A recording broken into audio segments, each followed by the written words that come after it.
경희대학교 이태광 교수, 강남대학교 강유정 교수 두 분 나오셨어요. 어서 오십시오. 네, 반갑습니다. 어서 오십시오.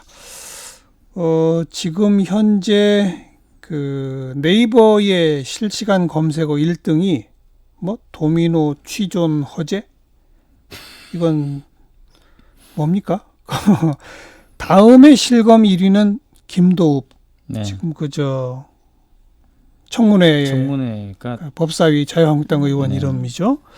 지금 제가 왜 그 네이버와 다음 대표적인 그 두 포털 사이트의 실시간 검색어 1등을 얘기했는지 아시죠? 네. 오늘 주제죠. 그죠? 실검 최근 검색어 전쟁. 대전이라고도 얘기했던. 실검 전쟁. 최근 며칠 사이에 매일매일 바뀌더라고요. 또 그게 네. 네. 어떻게 바뀌는지 혹시 기억하세요? 그 아마 처음에는 어쨌든 조국 후보자 때문에 시작이 된 일로 저도 이제 그러니까요. 기억이 네. 나는데 첫 번째가 뭐였죠? 진짜 하여튼 뭐 정확히 기억이 안 초반부에는 나네요. 네. 초반부에는 조국 사퇴해라, 뭐 조국 힘내세요, 뭐 이게 싸우는 조국 처음에 힘내세요가- 조국 힘내세요였고요. 가 제일 먼저 어. 나왔던 거네요. 힘내세요. 맞아요. 네. 그래서 거기에 이제 반발한 또 사퇴해라도 네, 있었고. 세력들이 사퇴하세요를 올렸고, 그래서 뭐 사퇴하세요는 뭐 잠깐 있다가 사라졌죠. 그 다음부터 계속 조국 힘내세요가 그랬죠. 실검의 정상을 계속 차지했죠. 그리고 이제 매일매일 날이 가면서 뭐 한국 언론 사망도 있었고. 그렇죠. 한국 네. 언론 사망, 뭐 정치 검찰 뭐 이런 것도 네. 있고. 그러니까 주로 조국 후보자를 지지하는 쪽이 네. 대체로 1등을 차지하는. 맞습니다. 근데 매일매일 내용을 달리하면서 맞죠? 네. 그래서 제가 찾아보니까 어. 그거를 독려하는 거기에 가서 지시를 받는 그런 사이트가 있더라고요. 그러니까 이제 지시를 받는다기보다는 이제 이렇게 합시다라고 이제 캠페인을 벌이는 사이트가 있고요. 예. 거기서 이제 마치 과거에 이제 가두 시위 나가듯이 거기서 이제 받아서 자 이제 뭐 몇 시부터 몇 시까지 뭐 이렇게 이 실검을 올립시다 이렇게 하면은 각 분야에서 이렇게 뭐 접속하셔가지고 검색을 하는 것 같아요. 검색을 하면 올라가요. 그러니까 네이버보다 다음이 이제 또 이쪽에 훨씬 더 이제 그 많은 캠페인이 벌어지고 있는 것 같습니다. 제가 제일 궁금했던 걸 지금 바로 얘기했네요. 네. 그러니까 저희 같은 경우는 실시간 검색어 1등으로 기록되면 사람들이 그때부터 또 검색하면 1등이 유지되는구나. 네. 여긴 알겠는데 처음에 1등으로 올리는 과정이 궁금했거든요.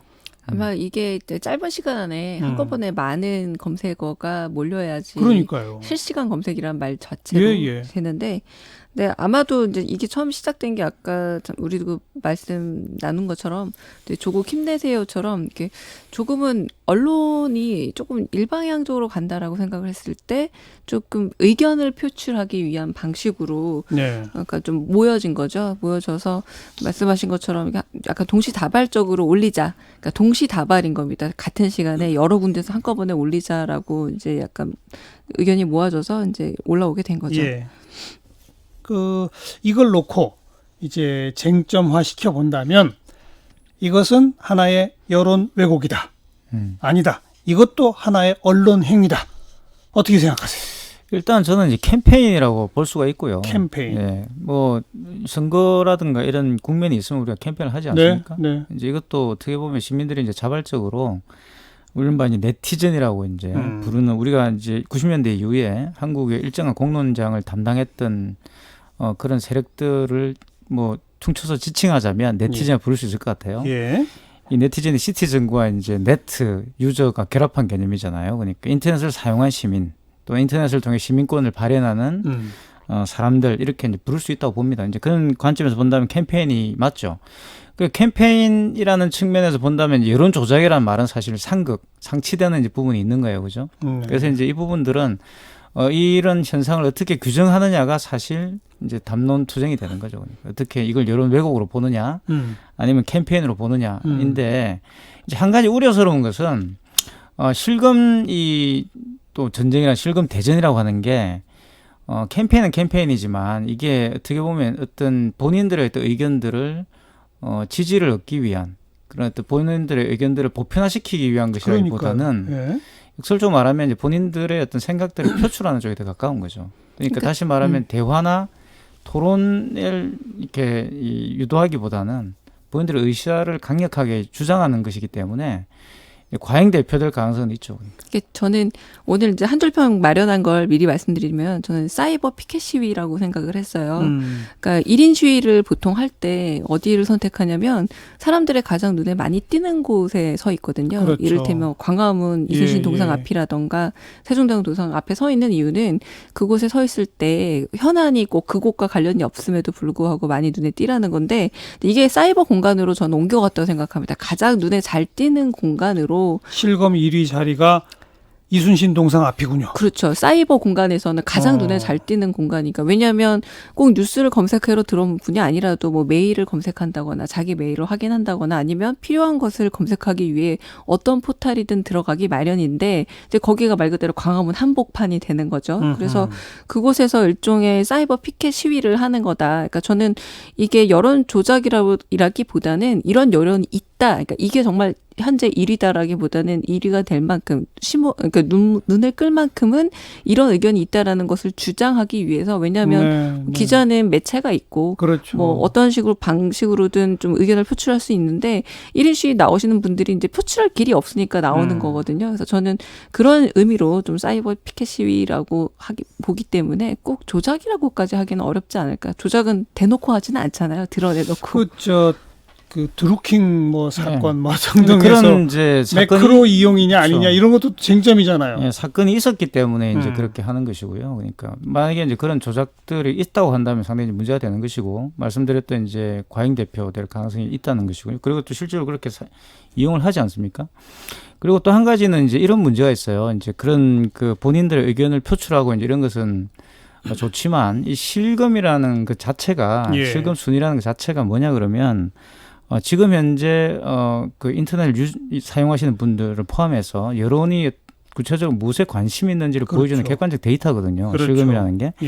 근데 이런 식으로 이제 캠페인화되게 되면 이 실검이라는 것 자체가 가지고 있는 객관적 데이터성이 사실은 소용이 없어지는 거죠. 실검 자체의 의미가 없어지는 거죠. 이건 일종의 그 대중의 흐름을 반영한다기보다는 그렇죠. 특정 집단의 조직적 행동의 결과물이 되는 거니까. 그래서 물론 이제 그것이 일시적으로 매크로를 안 썼어도 설령 그러니까 캠페인으로서 일시적으로 그렇게 되는 것은 뭐 용인할 수 있다 손 치더라도 그게 이제 실검이 가지고 있는 원래 의미를 훼손하는 건 사실이죠. 실검이라는 게 이제 구체적으로 뭐 객관적 데이터로서 작동을 함으로써 힘을 얻는 것이라고 한다면 이제 이런 식의 캠페인의 대상이 되면 실검을 이제 아무도 믿지 않게 되는 일이 벌어지는 것이고 사실 드루킹 사건이 났을 때도 그런 문제가 많아 있었어요. 그래서 여론이 이제 저는 왜곡까지를 생각하진 않지만 과잉 대표라는 것 자체는 사실 정책상 이제 오류를 초래할 수 있기 때문에 객관적 판단이라는 걸 못하게 하는 거죠. 우리가 보통 언론을 비판할 때 왜 언론이 정론의 태도를 취해야 되냐 하면은 그것이 객관적 데이터를 제공해야지만 올바른 정책적 판단을 할 수가 있는 거거든요. 근데 그것이 이제 정론이 아니었을 경우에 지금 우리가 그런 경험들을 굉장히 많이 했지 않습니까? 그죠? 일부 보수 언론들이 그것을 계속 이제 잘못된 어떤 편향된 어떤 그런 정보를 제공했을 때 오는 그런 여러 가지 부작용도 있죠. 이태광 교수의 지적이 어느 정도 좀 이렇게 느낌적으로 비슷하게 좀 와닿는 게 실검 상위 순위가 사람들의 주목, 시선 끌기를 하잖아요. 일단 그렇죠. 기본적으로 아까 광화문 광장 이순신 장군 동상 앞 이렇게 표현할 정도로 그런데 매일 아침에 뭐 이렇게 딱 봤더니 이제 어떤 하루는 뭐 조국 힘내세요. 뭐 하루는 언론 뭐 비판, 뭐 하루는 무슨 정치 검찰 뭐 이런 식으로 오면 에이 또 이 사람들이네 이런 느낌이 또 드는 것 또한 사실이거든요. 근데 한편으로는 이 검색어라는 것 자체가 지금 이태광 교수님께서는 굉장히 객관적인 자료라고 말씀하셨는데 일단은 아까 언론이란 표현도 썼는데 그 저는 포털 사이트를 언론이라고 봐야 될지는 잘은 모르겠습니다. 그러니까 큐레이팅을 하는 곳이긴 하죠. 언론을 큐레이션하는 곳이긴 한데 한편으로는 좀 재밌는 건 여기서 이제 실명을 말하자면 다음 검색어와 네이버 검색어 1위가 상당히 다른 경우도 많고요. 많아요. 이 10위까지를 다 뽑아서 본다고 하더라도 완전히 다른 얘기들이 이 검색어에 들어가 있는 경우도 있거든요. 그러니까 맞아요. 그래서 아마 체감 차원에서는 많은 사용자분들이 일종의 필터링이 있는 것은 아닌가. 그러니까 포털별로. 그러니까 검색어에 있어서의 그러니까 아마 사용하는 사용자의 성향과 취향과 세대 차이가 있을 수도 있겠지만 이제 그런 부분들도 있고요. 그래서 저는 이 검색어를 통해서 여론의 정직성과 객관성을 보는 시대는 사실은 좀 이미 끝났다고 봅니다. 어느 정도 왜냐하면 뭐 일테면 뭐 연예인 어떤 폭로 기사가 터졌을 때 거의 1위가 되는데 그게 그 당시 가장 중요한 현안일 경우는 또 없지 않아요. 그래서 몇 년 전까지는 네. 그래도 좀 믿음이 갔는데. 근데 최근에는 너무 이렇게 아무래도 이 여론이라고 얘기하는 것이 많은 사람들의 의견이긴 합니다만 이걸 좀 객관적인 장이라고 보기에는 조금 어렵지 않을까라는 생각이 좀 들긴 그러니까 이제 해요. 실검을 저는 폐지론자예요. 이제 제가 이제 객관적이라는 데이터라고 말씀을 드리는 게 아니라 그건 제 입장이 아니라 포털 사이트 측에서 그렇게 주장을 하고 있죠. 그러니까 실검을 왜 쓰고 있느냐 계속 그 비판을 폐지론자들이 주장을 하면 네이버도 그렇게 이야기를 합니다. 자기들이 이것이 어느 정도 여론을 보여주는 객관적 데이터이라고 이제 생각을 하는 거죠. 많은 분들이 생각을 하도록 만들고. 그런데 실질적으로 또 보면요, 이제 뭐 다음은 지금 거기에 대해서 입장 표명을 안 했지만 네이버는 뭐라고 이야기했냐면. 본인들이 봤을 때 너무 과도한 어떤 그 내용들은 사실 자기들이 실검 순위에서 제외시키고 있다고 이야기했어요. 분명히 검열을 하고 있다는 거죠. 필터링이 있다. 그걸 자인하고 있는데 그렇다면 더더욱 실검이 있을 필요가 없어지는 거예요. 그러니까. 그래서 그게 저는 이번에 사실 저는 이 캠페인을 통해서 사실 우리가 짚어봐야 될 문제는 그거라고 봅니다. 그러니까 캠페인을 하는 것 자체를 가지고서 비판하기보다는 결국 이런 어떤 현상들이 실검을 계속 유지해야 되는 이유를 굉장히 모호하게 만들고 있다는 겁니다. 그게 실질적으로 또 드러나고 있는 것이고 과거에 드루킹 사건 이후에 계속 이 문제가 제기되어 왔고 실검을 굳이 왜 해야 되느냐는 많은 어떤 효용성 논란이 있었는데 거기에 대해서 한 번 더 부정적인 사례가 추가되는 거죠. 근데 드루킹 사건과 연관짓는 건 좀 과도한 것 같아요. 아까 조작이라는 건 거기는 좀 선을 하나 네, 그어놓읍시다. 은밀하게 진행되는 거라고 왜 말씀드렸냐면 조작은 대놓고 하지 않거든요. 안 보이는 데서 그렇죠. 드러나지 않게 은밀히 진행하는 거라고 한다면 드루킹 사건은 그랬다고 봅니다. 은밀하게 여론을 조작하기 위해서. 이거는 근데 제발 이 여론을 알아달라고 오히려 드러내놓고 검색을 굉장히 집단적으로 하고 있는 현상이라 그 부분은 좀 약간 구분을 해야 될 것 같고 저는 이 검색어 대전이 펼쳐지게 된 가장 큰 이유는 일테면 좀 청와대에서 이제 운영하고 있는 그 국민 이렇게 그 여론 같은 것들만 하더라도 일종의 창구가 되긴 하지만 잘 안 보인다는 점이고 두 번째는 언론의 역할이 이번에 좀 어떤 이분들의 의견을 대신할 만한 창구가 돼줬다면 아마 그쪽 언론을 통해서 더 터져 나왔을 수도 있는데 이게 언제쯤 터져 나왔냐면 대부분의 언론이 99.9% 자신의 의견과는 다른 것 같다라고 할 때 그런 점에서 좀 이렇게 임시 방편으로 등장한 어떤 방책 중 하나였거든요. 근데 그런 점에서 이번에 좀 특수한 사례가 아닐까라는 생각이 듭니다. 네. 방금 그 대부분 언론의 99몇 %가 자신의 생각과 다른 이거는 또 어떤 특정 세력의 시각인 것 같아요. 네, 그렇게 볼 수도 있지만 그러니까 언론에 대한 신뢰도를 참 믿을 수 없다라고 했을 때 이런 반응이 나온 것도 있다고 저는 이 보여집니다. 논란을 보면서 상당히 좀 절망적이었어요. 그러니까 이거는 이제 언론 상황에 대해서 제가 상당히 절망적인 어떤 그런 느낌을 받았고, 그러니까 이 과연 이제 물론 이제 여러 가지 정치공학적인 어떤 계산들이 있었기 때문에 이렇게 논란이 커졌다고 저는 생각을 하는데, 근데 그 내용들이 과연 그렇게 우리가 알아야 될 내용들이었나 이런 생각도 들고요. 많은 부분에서 지금 언급하시는 거는 진영 논리로 쫙 갈라진 언론. 그걸 말씀하시는 그 자체가 거죠? 저는 굉장히 비생산적이었다고 생각이 들고 결국 그것은 언론을 위한 언론이 아니었나 하는 생각이 듭니다. 그리고 또 오늘이었던 것 같은데 어떤 모 신문사에서 이제 젊은 기자들이 그 편집국을 비판하는 그런 성명도 냈어요. 한겨레 신문이. 네, 그와 관련된 어떤 그런 걸 보더라도 과연 이제 한국의 언론이 지금 제대로 역할을 하고 있는가라는 생각이 들 수밖에 없고 그런 관점에 본다면 뭐 실검 정도를 가지고 여론 왜곡이라 말할 그런 처지는 아닌 거죠. 언론 정치 지난 한 달여 확실하게 진영 논리로 쫙 갈라지는 그런 모습 그러면서 강화되는 서로가. 그렇죠. 이건 분명 제정신은 아닌 상황이다. 이렇게 뭐 진단할 수밖에 없는 거죠. 언론이 그에 언론 역할을 비하면 못하는 이 거죠. 실검 전쟁 정도는 그냥 그렇죠. 약과다.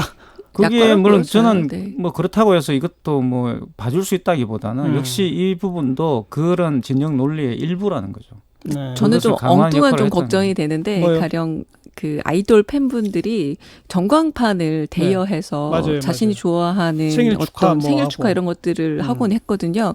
어쩌면 전혀 예상치 않은 여기 좀 정치적인 사건으로 시작이 됐지만 그런 식의 팬덤의 활용으로 인해서 실제로 검색어를 통해서 나올 수도 그렇게 있죠. 하지 않을까라고 좀 지금은 그러니까 아주 순전한 예측입니다만 네. 그럴 가능성도 알겠습니다. 있을 듯합니다. 네. 조금 아까 강유정 교수는 미리 얘기했어요. 한 줄로 실검 전쟁은 사이버 피켓십이다. 네. 이태광 교수는 한 줄로. 저는 팬덤이죠. 실검은 팬덤이다? 팬덤이다. 근데 뭐 나쁜 뜻은 아닙니다. 팬덤이라는 것은 이제 결국은 이제 정치인 지지를 이제 팬덤화하는 거죠. 두 분은 실검에 1등 해보신 적 있나요? 없습니다. 저 한번 한 적 있어요. 저도 몇 번 100번 토론 나왔을 때.